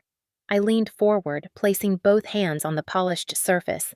Do you really think you can come in here after everything you did and expect me to save you? Marilyn flinched as if struck. Chloe scoffed defensively. You have always been overdramatic. It was just one fight. People fight, families fight. You made everything worse by leaving. I stared at her for a long, eerie second. Then I stepped away from the counter. Without breaking eye contact, I walked to the cabinet under my workbench and opened it. Inside was a cardboard box sealed with tape. I lifted it carefully and carried it to the counter. I slit the tape slowly, letting the sound slice through the tension. Then I pulled out the object inside. The old laptop screen, the one from the night my father slammed my head forward hard enough to crack the display. A jagged lightning-shaped fracture cut across its surface like a scar frozen in glass. I placed it on the counter, gently turning it so they could see. Recognize this, I said quietly. Marilyn gasped. Chloe's mouth fell open. Frank's posture stiffened. His eyes darkened for a brief second before the bravado drained from his face. The room felt heavier, smaller, as if the past itself had returned to testify. That screen had once been the symbol of my helplessness. Now it was evidence. Evidence of the moment everything changed. Evidence of who they really were. Evidence they could not twist or rewrite. I folded my arms and let the silence stretch. Their past had finally returned. But this time it was standing on my side of the counter. The moment the cracked laptop screen hit the counter, the entire shop felt different. The air thickened, the light dimmed, and the space seemed to shrink until it was just the four of us and the unmistakable reminder of the night everything snapped. The screen lay there like a wounded animal no one wanted to look at, but could not ignore its jagged lightning-shaped fracture catching the overhead light in uneven reflections. Marilyn stared at it first. Her lips parted slightly, trembling at the edges as though words were trying to escape but could not find the courage. Her eyes darted between the screen and my face, searching for an explanation that would soften what she knew deep down. Chloe froze completely. For once, her expression was not twisted in superiority or disdain. Her mouth hung open and her hand hovered near her chest as though she had been struck by something invisible. She blinked twice, her eyes flickering with panic before settling into a blank defensive mask. And then there was Frank, my father. He stood absolutely still, his jaw clenched so tightly that I could see a faint pulse twitch beneath the skin. His eyes flickered not with guilt, but with calculation. He recognized the screen immediately. He knew exactly what it was. He remembered the sound it made when my skull hit it. He remembered how I crumpled to the floor. He remembered choosing Chloe's demand over my survival. His nostrils flared. "Emily," he said with forced calm. "That was a long time ago." I kept my gaze steady. "You remember it clearly. Do not pretend you do not." He straightened his old defensive posture, snapping back out of habit. "You were being difficult. You refused to help your sister." "I told you many times what family means." Chloe sucked in a breath sharply, probably sensing that his attempt to rewrite the moment only made things worse. Marilyn rubbed her hands together nervously, stepping forward just enough to speak. "Emily, please, sweetheart." That night got out of hand. We all said things. We all made mistakes. Mistakes, I repeated. Marilyn nodded frantically, desperate for absolution. "Yes, we said things we did not mean. We reacted poorly. We were under stress. You know how people are when they are overwhelmed. You cannot keep holding on to one moment forever." "One moment," I whispered slowly. I leaned forward and tapped the fractured glass. This was not a moment. It was a choice. A silence followed so heavy it felt like dust settling over a tomb. I lifted the screen, gently turning it so all three of them could see the center of the fracture, a faint dent in the metal edge where my head had struck. I ran my thumb across it. My voice stayed steady. When this broke, I broke with it. Something inside me shattered. Something I could not replace or fix or glue back together. And none of you cared. Marilyn's breath caught. Chloe's eyes dropped to the floor. I held the screen between us like a mirror reflecting who they had been. "Do you know what this is?" I asked quietly. Frank crossed his arms. "A stupid laptop screen." "No." I held his gaze until he finally looked away. "This is the best witness I ever had. The only thing in that house that did not lie." Chloe opened her mouth as though to defend herself, but no words came out. The old bravado failed her completely. I continued. "Every time I hesitated to leave, I remembered this screen. Every time I doubted whether I deserved better, I remembered this crack. Every time I wondered if I was exaggerating the abuse, I remembered this dent. This object remembers everything you tried to erase." Marilyn took a shaky step forward. "Emily, honey, you have to understand. We were doing our best. Parenting is hard. Life was stressful. We wanted the best for both of you." I stared at her until her excuses withered in her mouth. Wanting the best for someone does not involve breaking their head on a screen. Wanting the best for someone does not involve making them the scapegoat every time something goes wrong. Wanting the best for someone does not involve sacrificing one child for the convenience of another. Chloe's head jerked up offended. "I never asked you to be sacrificed. You just take everything so personally." That sparked a cold anger deep in my chest. "Personally," I repeated. "He hurt me. You laughed. You recorded me bleeding. You treated me like a problem to be handled instead of a sister. How personal should that be?" Chloe blinked quickly, her facade cracking under the weight of truth. "I do not remember it like that." "Of course you do not. You were protected from the consequences of your actions. You always walked away clean." I placed the screen back on the counter carefully, almost gently. It had survived everything they put it through. And so had I. Frank took a step toward me, trying to reclaim authority. "You think you are above us now because you have a shop? You think a few customers make you better than your family?" I did not flinch. "No, I am not above you. I am simply not beneath you anymore." His jaw slackened. I continued before he could respond. "You came here expecting me to forget what you did because your life is falling apart. But this screen does not forget. I do not forget. And you cannot pretend your past actions simply disappear because you need something from me now." Marilyn's voice cracked. "So you are going to punish us, Emily?" I took a deep breath. "No. I am going to let the truth punish you in ways I never could." I gestured at the screen. "This object has outlived your excuses. It has outlived your denial. It has outlived the lies you told yourselves to sleep at night. It is a testament to who you chose to be, a reminder you can never outrun." The three of them stood there, stripped of every illusion they once clung to. For the first time in my life, they looked small to me, fragile, human, and for the first time I felt absolutely nothing for them. No fear, no guilt, no longing, just clarity. The past had returned, but this time it belonged to me. For a long moment after I finished speaking, the shop fell into a silence so thick it felt like humidity clinging to my skin. The fractured laptop screen remained on the counter between us, gleaming under the overhead lights like a truth none of them could escape. Marilyn shifted her weight uncomfortably, fingers twisting around each other the way they used to when she lied to teachers about Chloe's behavior. Chloe stared at the floor as if hoping it would open and swallow her. Frank stood rigid, arms crossed, face stiff with the realization that his old intimidation tricks no longer worked. I waited. If there was one thing I had learned over the years, it was that silence reveals more than shouting ever could.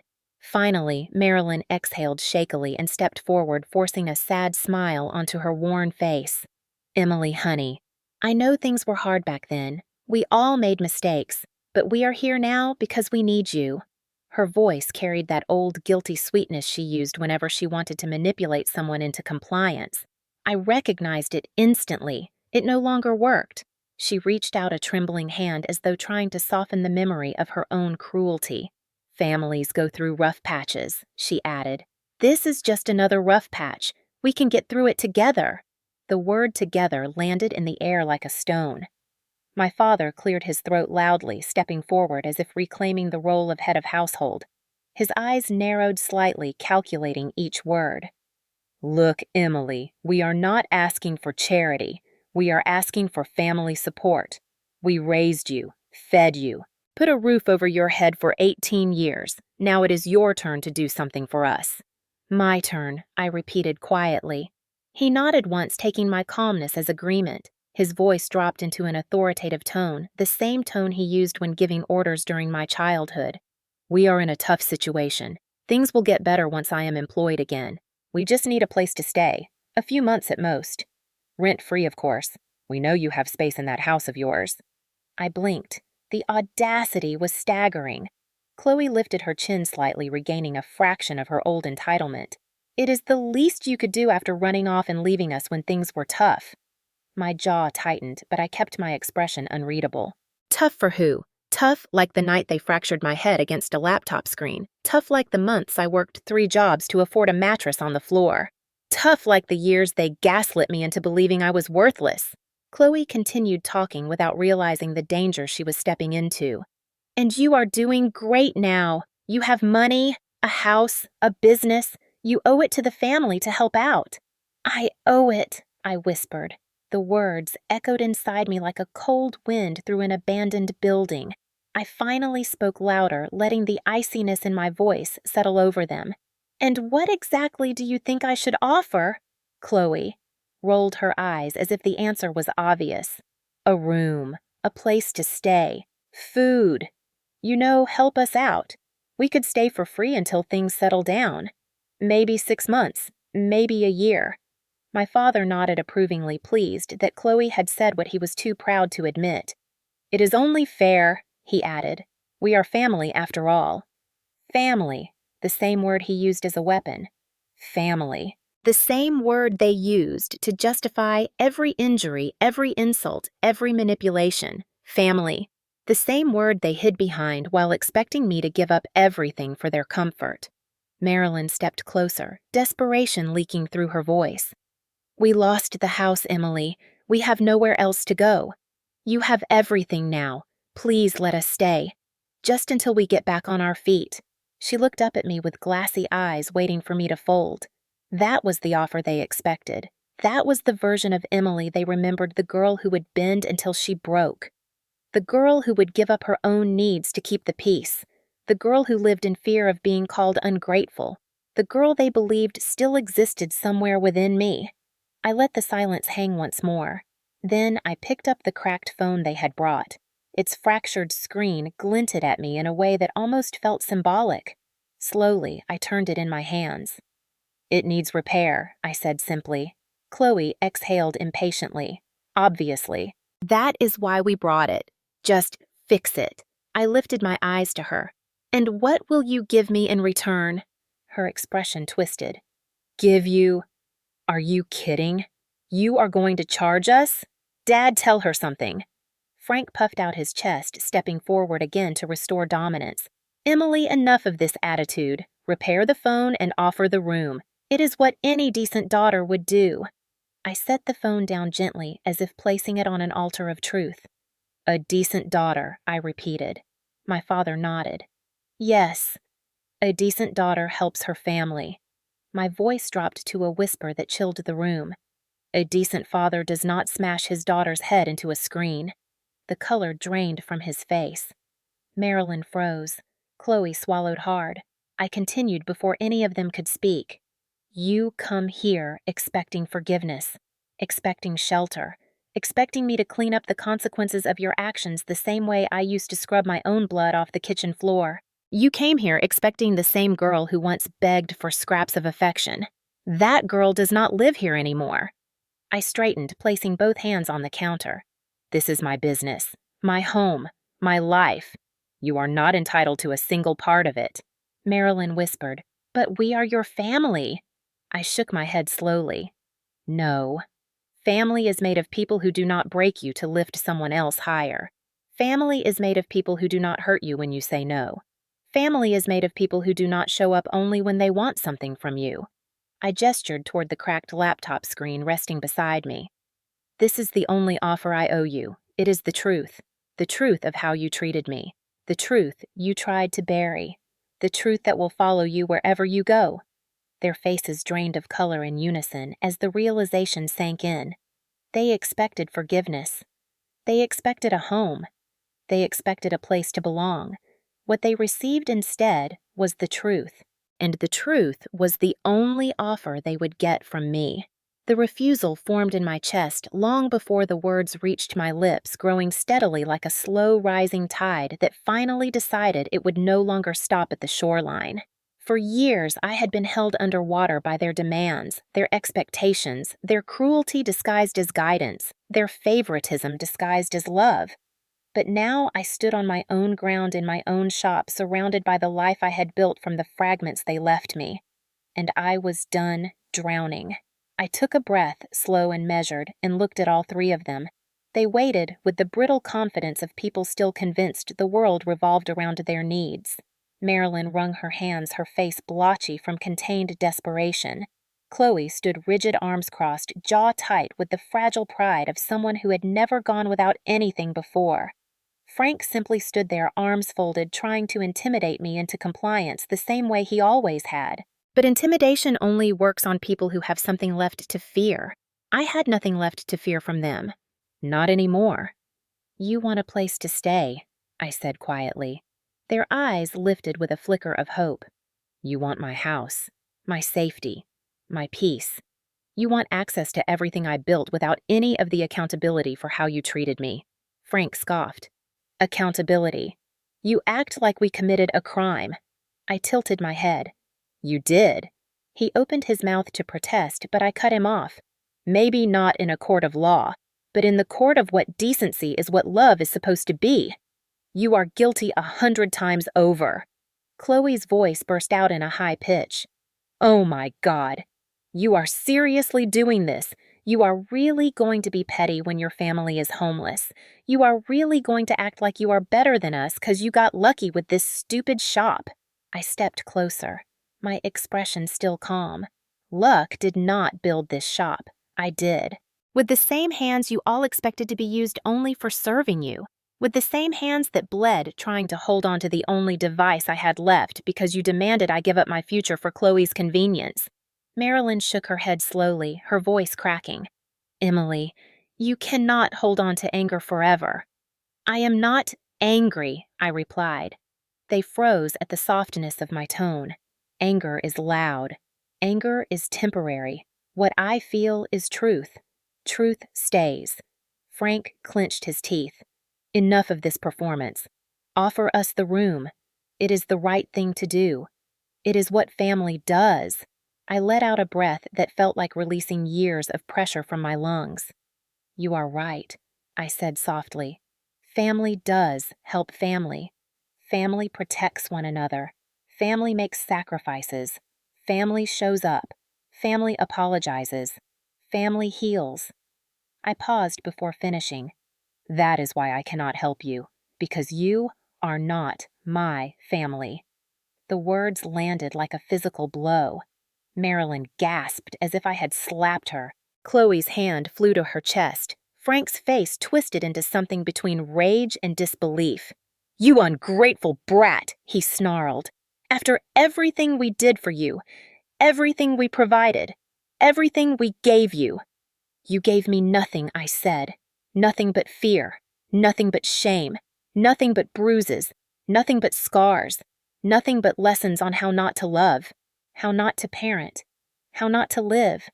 Chloe's eyes filled with tears, real tears, maybe for herself, maybe for the realization that the world she benefited from had finally collapsed. Emily, she whispered, please, we do not have anywhere else to go. I nodded once slowly. I know the feeling, and that is why I can tell you with complete certainty, You will survive, the way I did. She shook her head. But we need you. I stood up straighter. I needed you too, for 29 years. And you were never there. The weight of those words pressed the air from the room. Marilyn took one last desperate step toward me, reaching for my arm like she used to when she wanted to pretend to be motherly. I pulled my arm back before her fingertips could touch my skin. Do not touch me. She froze, the final boundary drawn. I pointed toward the front door. There is a shelter 2 blocks down that works with displaced families. They can help you. They will give you resources, food, temporary housing, job placement, everything you need. Chloe choked out a scoff. A shelter. You are sending your family to a shelter. I looked at her gently. I went through worse with you. You will live. She shook her head, whispering, You will regret this someday. Maybe I said, but not as much as I would regret letting you break me again. Then I walked around to the counter, opened the front door, and stepped aside to let them leave. Frank glared at me as though his stare could force obedience out of thin air. When I did not flinch, his face crumbled into something tired and defeated. Marilyn walked out with her eyes lowered, her lips trembling, her posture small. Chloe hesitated, staring at me as though searching for the sister she used to control, the sister who no longer existed. Then she turned and walked out without a word. Rain had started to fall again, soft at first, then steadier. The 3 of them stepped into it, their figures slowly fading against the gray morning light. I stood in the doorway watching silently. No anger, no joy, no vengeance, just closure. The refusal was not cruelty. It was survival, and survival, I had learned, was the only justice people like them ever truly understand. The rain thickened as they walked away, turning from a soft mist into steady silver lines that blurred their shapes against the gray morning. I stood in the doorway, one hand resting on the frame, watching the 3 people who once defined my entire world shrink into silhouettes and then into smudges of movement swallowed by the storm. Their footsteps splashed through puddles on the sidewalk, uneven and hurried as though they feared the rain itself might judge them. The door to my shop remained open behind me, warm air brushing the back of my neck, carrying the faint hum of electronics and the smell of solder and fresh coffee. A sharp contrast to the cold, wet chaos outside. For a moment, I did not move. My breath drew in, slow and deep, like my lungs were relearning how to hold oxygen. My chest felt strangely light hollow, even as though something had been surgically removed from inside me. Something heavy, something poisonous, something that had taken years to carve into my bones. And now it was gone. The street was quiet, except for the rhythm of rain tapping against the awning, the metal gutters, the pavement. That sound used to frighten me when I lived in my parents' house. Rain meant tension. Rain meant boredom turning into arguments. Rain meant Dad drinking and then shouting. Rain meant Mom blaming me for every inconvenience. Rain meant Chloe mocking me until she got bored. But now the rain felt different. Cleansing. Honest. Freeing. I finally stepped back inside and closed the door gently, the bell above it giving a soft jingle that echoed in the empty shop. I leaned against the door for a moment, letting my eyes fall shut. My heart beat steadily without the frantic stuttering that used to come whenever my parents raised their voices. I exhaled long and slow and whispered something I had never said aloud before. Never again. The words felt powerful, like the closing of a book whose ending I had once feared I would never reach. I moved behind the counter, the soles of my shoes squeaking faintly against the clean floor. The old, cracked laptop screen still sat on the counter where I had left it, its jagged fracture reflecting soft light like a frozen lightning bolt. I picked it up gently with both hands. My thumb brushed the fracture, tracing the dent where my skull had hit. The glass was smooth but uneven in that spot, a physical reminder of impact the way trauma leaves its fingerprint on memory. I carried the screen to the back room and placed it in its box, not to hide it, but to store it with intention. Not as a wound, but as evidence of survival, a testament to what I had overcome. When I returned to the front of the shop, the rain had grown heavier, drumming loudly against the windows. The sound filled the room, and yet the silence inside felt peaceful rather than oppressive.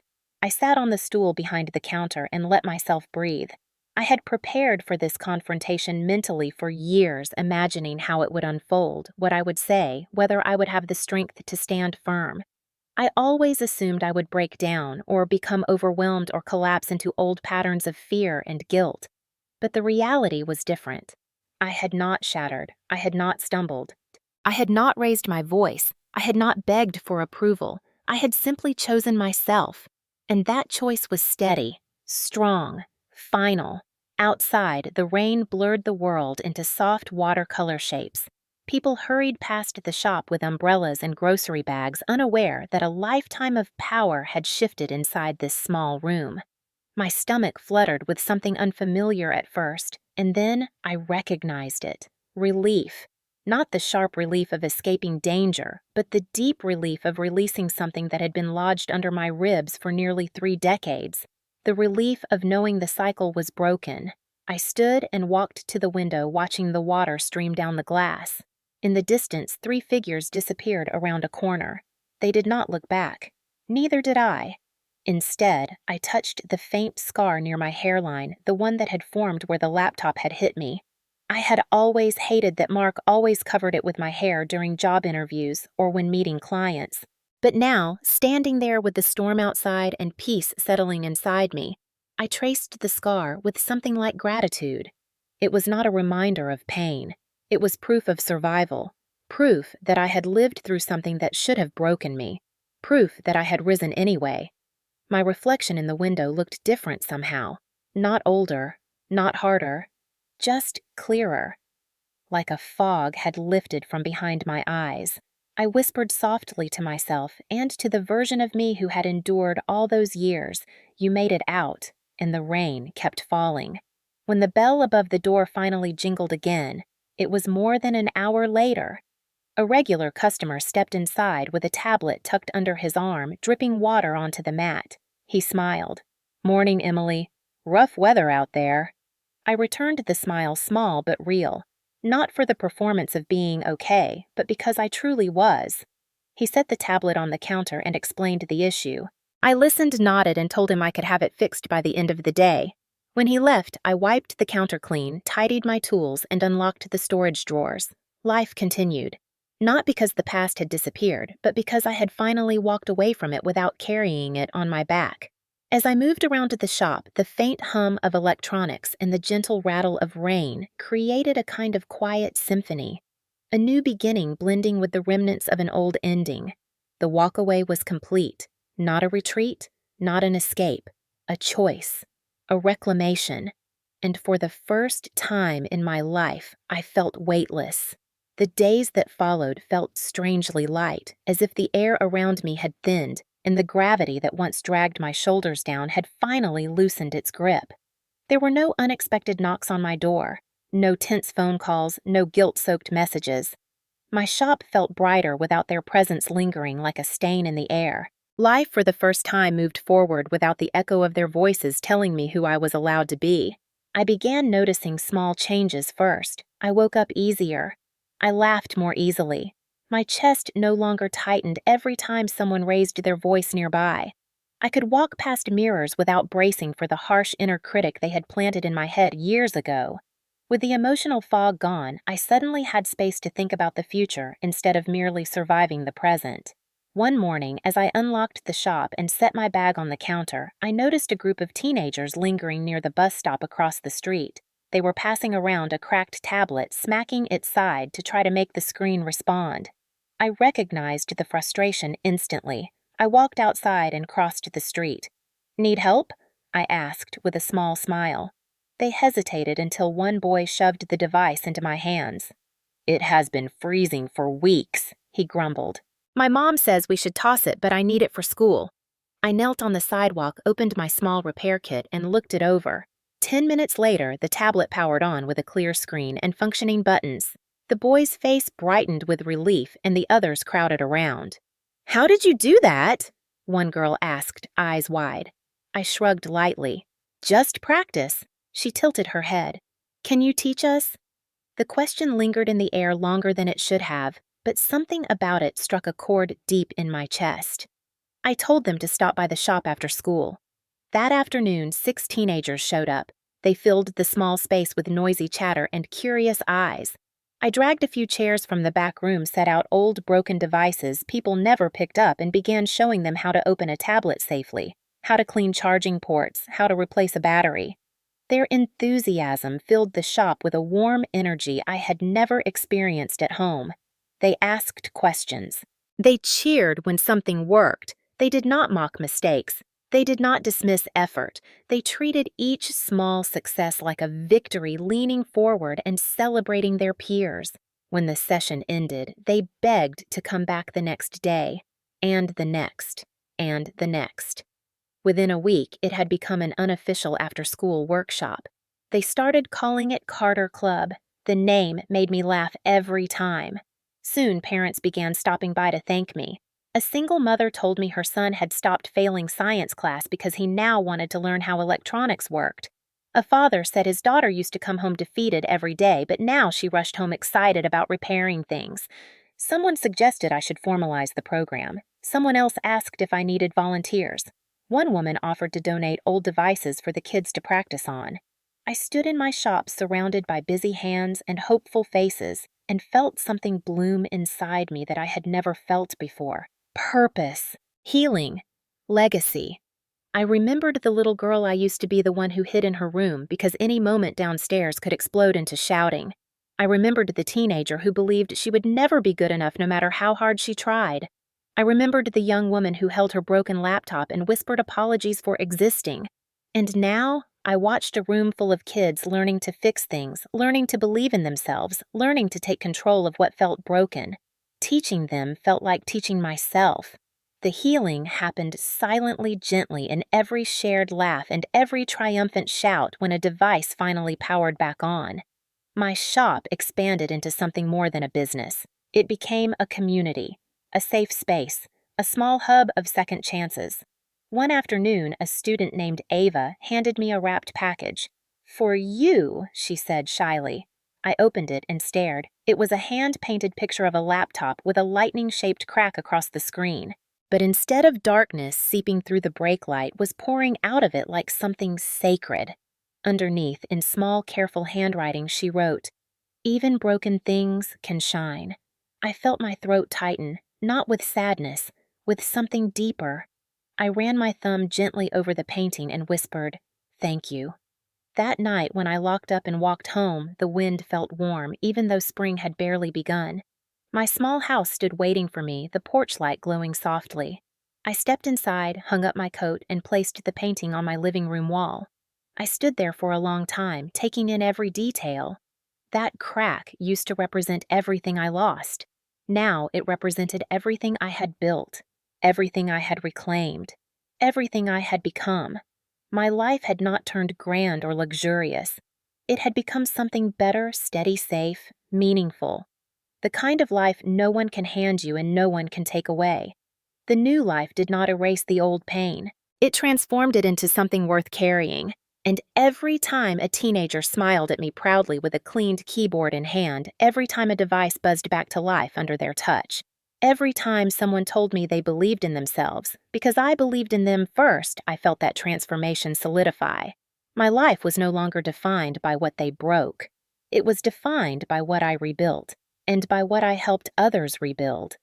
That was the new life, not perfect, not painless, but peaceful and undeniably mine.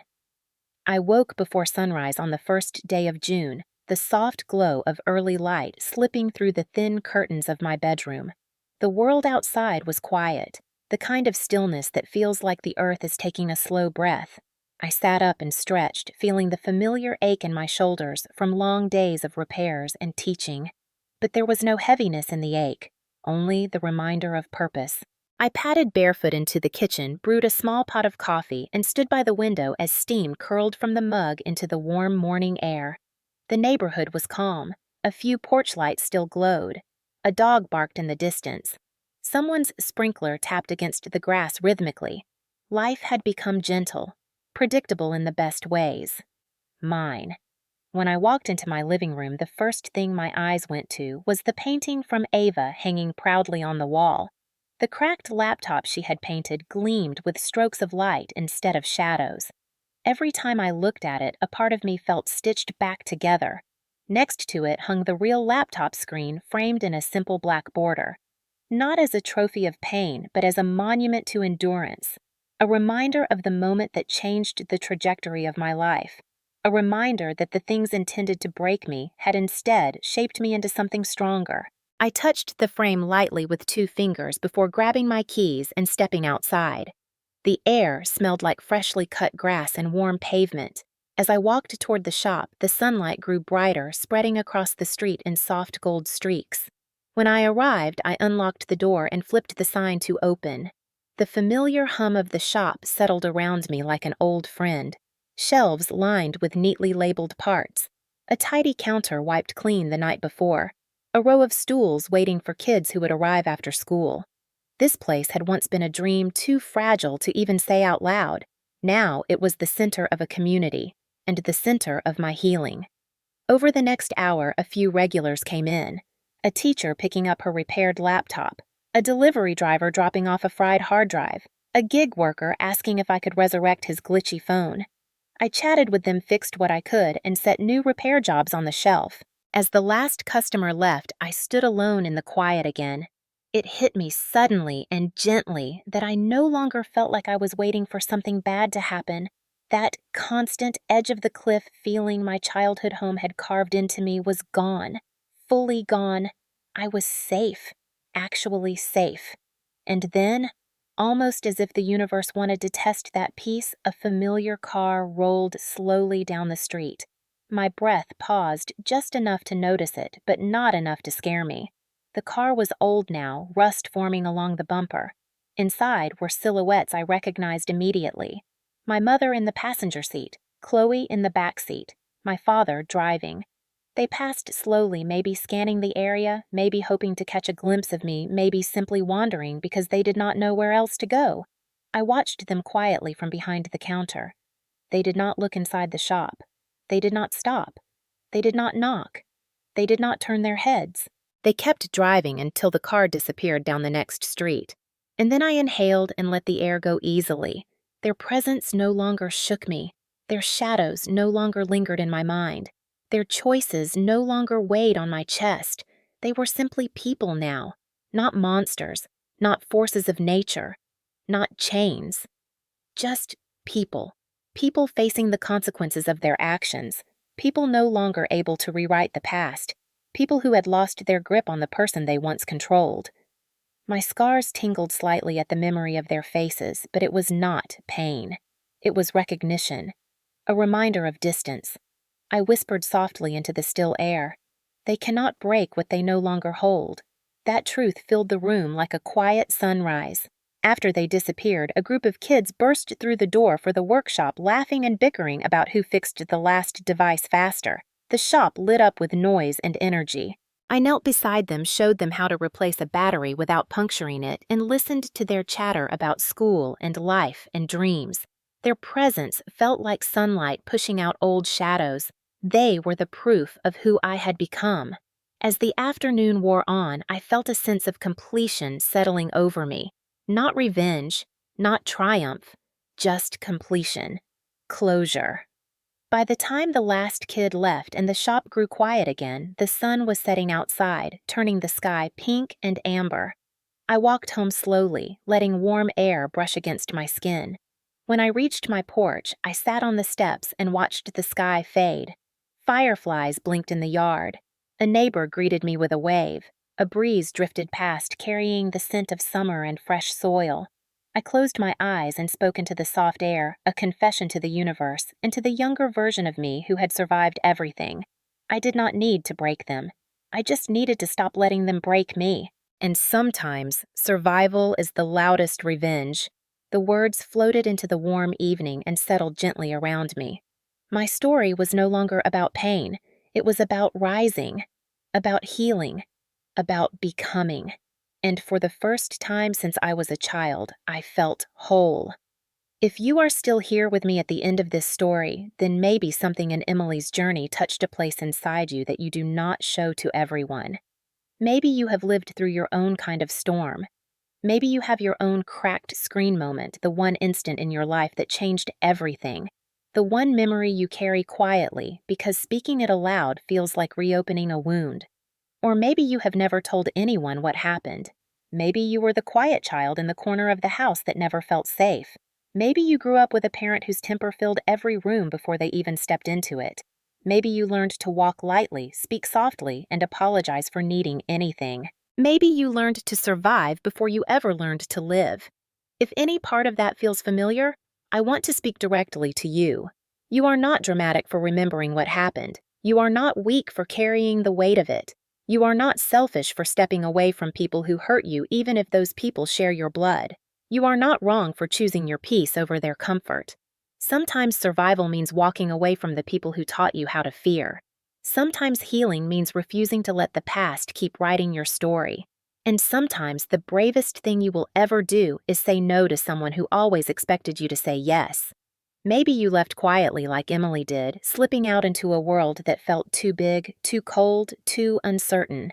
Maybe you stayed longer than you should have because leaving felt impossible. Maybe you are still there trying to find the strength to take the first step. If that is you, I want you to hear this clearly. You deserve safety. You deserve peace.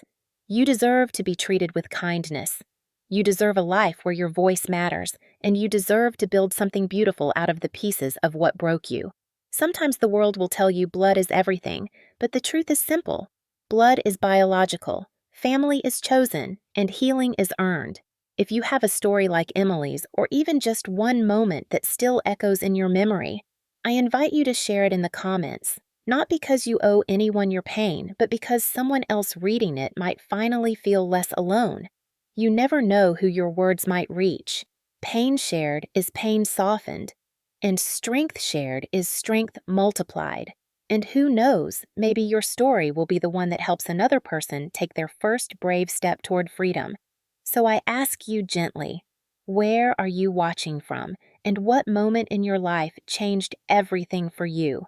If you feel comfortable, tell your story. Tell us what you survived. Tell us what you learned. Tell us who you became when the people who hurt you could no longer control your life. Someone out there might need exactly your words tonight, and if you are not ready to speak, that is okay too. Just know this.